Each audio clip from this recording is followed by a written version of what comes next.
People who have great ability to concentrate, great ability to focus, great ability to define and stay consistently within their priorities tend to be very successful in this world. And self-discipline is an essential component in that. Whether you're talking about some kind of academic achievement, some kind of musical achievement or athletic achievement or whatever it is, some achievement in the realm of business or the arts or science, generally comes to people who are very focused and who understand how to order their priorities. In a word, they are disciplined people. I've always been disciplined myself because I've always lived a disciplined life. I lived in a disciplined household, like there was no such thing as I don't want to. So even now, if I wake up and I don't want to do something, I don't need someone to tell me to do it, so I'll do it anyway. Being a man isn't about not feeling things. It's about acting the way you're supposed to act regardless of how you feel. We act. We're men of action. We get things done. So the world got built. All of it. You need to become a man of action. Stop worrying about how you feel. Stop worrying about what you're supposed to be doing. How about that? But what happens is, if you believe that there's very little potential, how much action are you going to take? Little. But they take little action, little results. Why? Because they have to start with a problem with their belief. They don't believe it's really going to happen for me. Maybe for Frank Kearns because he got the cool hair and stuff, or maybe it's for you because you're so driven, but it's not me. Maybe Tony Robbins because he's a freak, got these big teeth. Whatever their thought process is, right? They got this thing, right? And when you take a little potential with a little action, what kind of results do you get? Lousy little results. And when you get little results, what does that do to your belief? You go, see, I told you this was a waste of time. And then what happens? You tap even less potential. You take even less action. You get even worse results, and your belief gets even weaker. And this sucker feeds on itself until you are in a downward spiral. It's poisonous. It's poisonous and it's self-fulfilling. Now, what if something could happen that could come along and fill you with a sense of absolute certainty? Not like I believe, but where you know. In you guys' case, mine as well, we knew because we had to. Because we burned the boats. There was no other option. We had to find a way. We weren't going to live that way. We all did it in different ways and for different reasons, but in essence, that was it. If you get yourself in a state of certainty that this is going to work, I'm going to find a way, and if this doesn't work, I will make the way, then you tap a lot more potential. And when you're certain in your potential, you take massive action. When you take massive action, you really believe in something, you get great results. When you get great results, your brain goes, see, I told you I was a stud. I told you this thing would work out. Now you're even stronger. You tap more potential, take greater action, greater results. That's how you went from $300 in a week to $2,500 in 5 days to $100,000 in a month to $1 million in a day. Same thing with you. And we get momentum. That's why the rich get richer and the poor get poorer. If you just make a decision, it can be sometimes the day that starts you on a brand new journey. Sometimes when you look back on it, the day that you decided was just about as exciting as the day when you finally accomplished the project. That when you finally made the decision, you finally, got through whatever barriers kept you from making that decision, and finally you made a decision. Now, some decisions are incidental, and some are small, and some, are part of a working day. But sometimes decision-making can be one of the most important days of your life. Maybe a decision you postponed, and now you understand the penalty of postponing that decision. You've got to do something, and finally you come to the conclusion, today is the day. I now decide. And whether you decide on a new direction, whether you decide on a refinement in philosophy, whether you decide to act when before you haven't acted, you decide on a series of things that you're going to do, you decide. Deciding can be such an incredibly important, very exciting, inspirational day. So that can be an incredible source of inspiration. Now, if you don't follow through, it's not going to last all that long. If you decide and then, postpone and you decide but you still don't get to it for a week or a month or a year, soon all that energy and that source of inspiration is all dissipated. I believe that the single most important skill is the ability to make effective decisions, because everything comes from decision. You only get new results if you take new actions. You only take new actions if that decision comes first. In other words, decision is the father and mother of all action. But not all decisions are equally good, as we all know. And the quality of our life comes down to the quality of our decisions. You want action.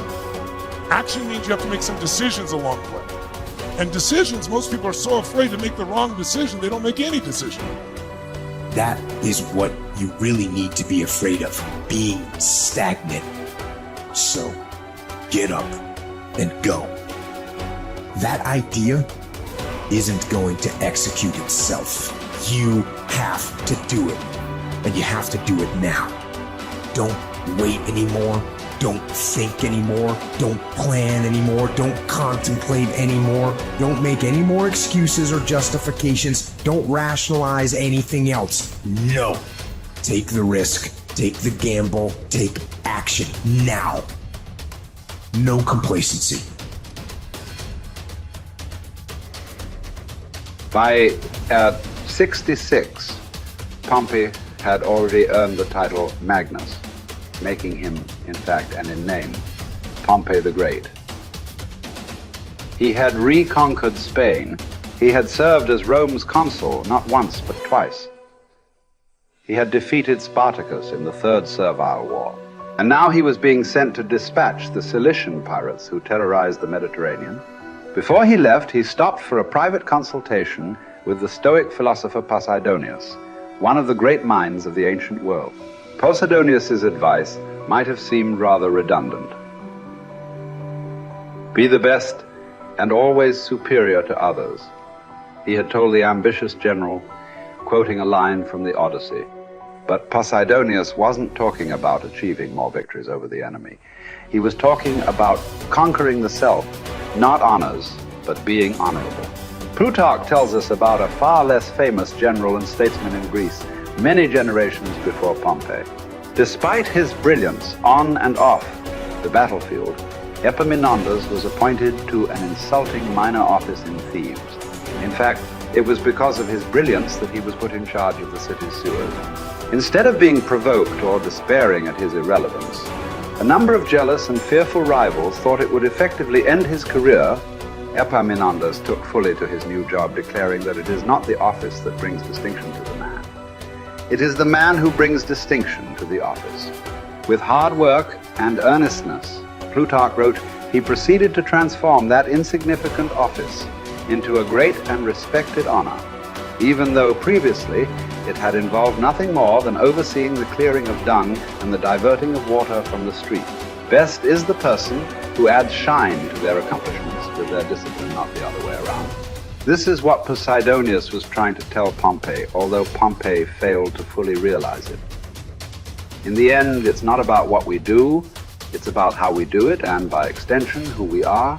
Too often, we find people choosing to be great at their profession over being a great human being, believing that success or art or fame or power must be pursued to the exclusion of all else. Does it have to be that way? Does being loved have to be at odds with being lovely? Or can temperance, as Cicero claimed, be the fine polish on top of a great life? Queen Elizabeth inherited the monarchy. Marcus Aurelius was selected for the purple as a boy. But it wasn't the throne that made either of them kingly. It was their behavior. They were what the ancients called first citizens, for their character as much as their rank. As Marcus said, his aim was never to be the most powerful king, never to conquer the most territory, or build the most beautiful buildings. Instead, he was after perfection of character, to live your last day, every day, without frenzy or sloth or pretend. It just happens that wonderful external accomplishments, like those achieved by Elizabeth and Marcus, can come out of internal endeavor. They are not the goal, they are the byproduct. Conquering the world is almost easy after we have fully conquered ourselves. Certainly fewer people have done the latter than the former. This is what you find when you study the true masters of any profession. They don't care much about winning, about money, about fame, about most of the things that have come their way as a result of their success. Their journey has always been towards something bigger. They aren't running a race against the competition. They are in a battle with themselves. Self-discipline has never been about punishment or deprivation. It is about becoming the best that you are capable of becoming. The battle to be the best has less to do with beating others and more to do with beating down those urges. those flaws, those selfish instincts that every human has. There was never enough for Pompey, nothing sacred. His endless ambition, his insane love of glory, as Posidonius called it, would ally him with Caesar, setting in motion the destruction of the republic he once loved. He would wake up to this Faustian bargain eventually and fight valiantly to preserve Rome, but it would be too late. He would be defeated by Caesar's armies at Pharsalus in a day, losing everything that he had acquired, and then shortly thereafter losing his life as well.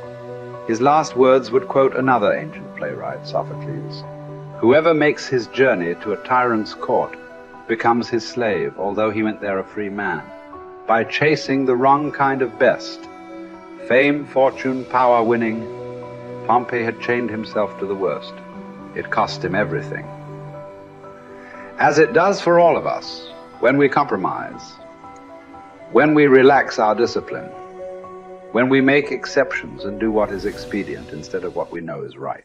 History is replete with great conquerors. There are far fewer generals who were great people. Talented writers, groundbreaking scientists, incredible athletes, bold entrepreneurs. All these types are rare. Rarer still, and all the more impressive, are those who manage to achieve these feats without losing control of themselves, without becoming slaves to their ambition, to their careers, to their urges. Who will you be? What race are you running? Who are you trying to beat? And is it for the best